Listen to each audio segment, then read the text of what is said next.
Hi friends, welcome to Suja Satsanta's channel. இன்னைக்கு நம்ம பார்க்க போற ரெசிபி ரொம்பவும் டெலிஷியஸான பியூட்டிஃபுல் காம்பினேஷனோட ரெண்டு விதமான பர்ஃபி தான் பார்க்க போறோம்.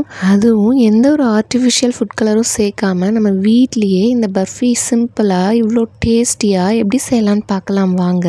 பாருங்க, பார்க்கும்போதே அப்படியே சாப்பிடணும் போல இருக்குல்ல. வாங்க வீடியோக்குள்ள போகலாம். முதல்ல ஒரு வாழை இலையை எடுத்து இந்த மாதிரி க்ளீன் பண்ணி அதோட தண்டு பகுதியை நீக்கிட்டு இந்த மாதிரி கட் பண்ணி எடுத்து வச்சுக்கோங்க. பாருங்கள், இந்த வாழை இலை சட்டுன்னு அரைப்படாது. நம்ம இதை அரைக்கக்குள்ளே கொஞ்சம் கொஞ்சமாக தண்ணி ஊற்றி தான் இதை அரைக்கணும். இந்த அளவுக்கு தண்ணி நான் 4 தடவை ஊற்றி அதை அரைச்சிருக்கேன். இப்போ ஃபில்டர் பண்ணி அந்த எக்ஸ்ட்ராக்டை 1/2 கப் மெஷரிங் கப்பில் ஃபுல்லாக ஊற்றி எடுத்துக்கோங்க. இப்போது ஒரு 1/2 பீட்ரூட்டை இந்த மாதிரி க்ளீன் பண்ணி தோல் நீக்கிட்டு சோப் பண்ணி எடுத்துக்கோங்க. இந்த ஸ்மால் கப்பில் 1 கப் அளவுக்கு அதில் தண்ணி சேர்த்து நல்லா மையாக அரைச்சிக்கோங்க.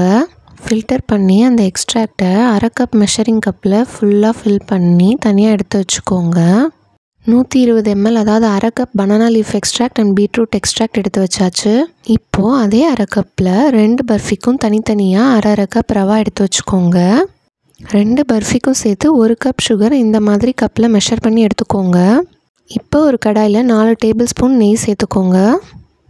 அதில் 1/2 கப் ரவா சேர்த்து கோல்டன் ப்ரௌன் வர வரைக்கும் வறுத்துக்கோங்க. ரவா கருகிடக்கூடாது. பாருங்கள், இந்த ஸ்டேஜில் நம்ம எடுத்து வச்சுருந்த 1/2 கப் பீட்ரூட் எக்ஸ்ட்ராக்டை இதில் ஆட் பண்ணி நல்லா மிக்ஸ் பண்ணுங்கள். ஒரு பிஞ்ச் உப்பும் ஏலக்காய் தூளும் சேர்த்து நல்லா மிக்ஸ் பண்ணிக்கோங்க. இந்த ஸ்டேஜ் வந்தோடனே அடுப்பை ஆஃப் பண்ணிடலாம். இப்போ வாழை இலை பர்ஃபி செய்கிறதுக்கு இன்னொரு கடாயில் 4 டேபிள் ஸ்பூன் நெய் சேர்த்து எடுத்து வச்சுருந்த 1/2 கப் ரவாவையும் அதில் சேர்த்து நல்லா மிக்ஸ் பண்ணுங்கள்.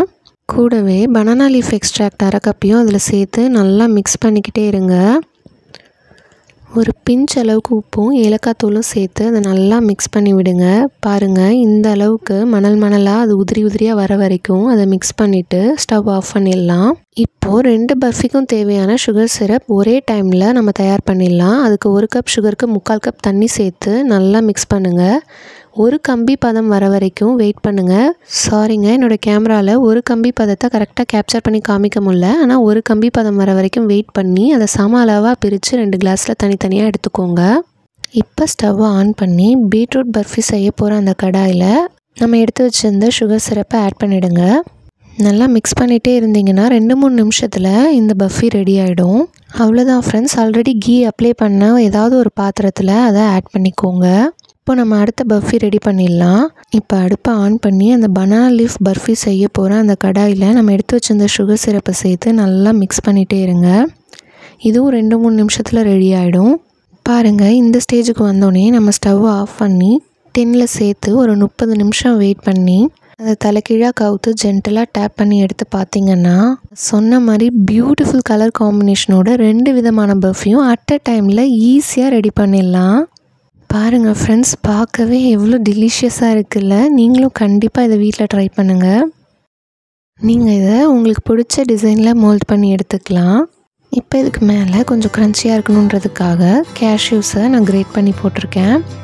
வாங்க இதை ஸ்லைஸ் பண்ணி பார்த்துடலாம். இதை ஸ்லைஸ் பண்ணும்போதே ரொம்ப எக்ஸைட்டிங்காக ரொம்ப சாட்டிஸ்ஃபைங்காக இருந்துச்சு ஃப்ரெண்ட்ஸ். அவ்வளோ ஹாப்பியாக இருந்துச்சு. வீட்டில் கிட்ஸ் எல்லாருமே ரொம்ப விரும்பி சாப்பிட்டாங்க.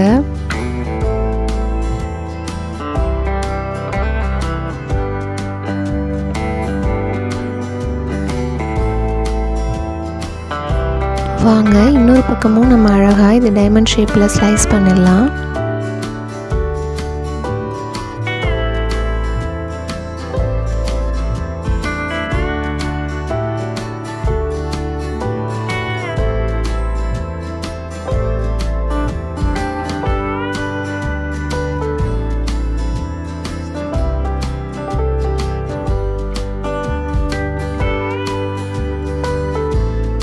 அவ்வளோதான் ஃப்ரெண்ட்ஸ், பீட்ரூட்லேயும் வாழை இலையிலையும் 2 விதமான பர்ஃபி இவ்வளோ சிம்பிளாக ஈஸியாக எப்படி பர்ஃபெக்டாக செய்கிறதுன்னு நம்ம பார்த்துட்டோம்.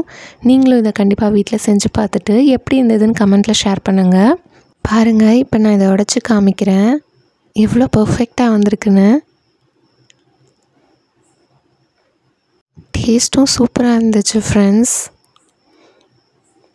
இந்த வீடியோ உங்களுக்கு பிடிச்சிருந்ததுன்னா லைக் பண்ணுங்கள், ஷேர் பண்ணுங்கள், கமெண்ட் பண்ணுங்கள், சப்ஸ்கிரைப் பண்ணுங்கள். கூடவே பக்கத்தில் உள்ள பெல் ஐக்கானை மறக்காமல் ப்ரெஸ் பண்ணிவிடுங்க. அப்போ தான் நான் போடுற வீடியோஸ் எல்லாமே உங்களுக்கு உடனுக்குடன் வந்து சேரும். மொத்தத்தில் இதோட சுவை அடி தூளுங்க. தேங்க்யூ ஃபார் வாட்சிங்.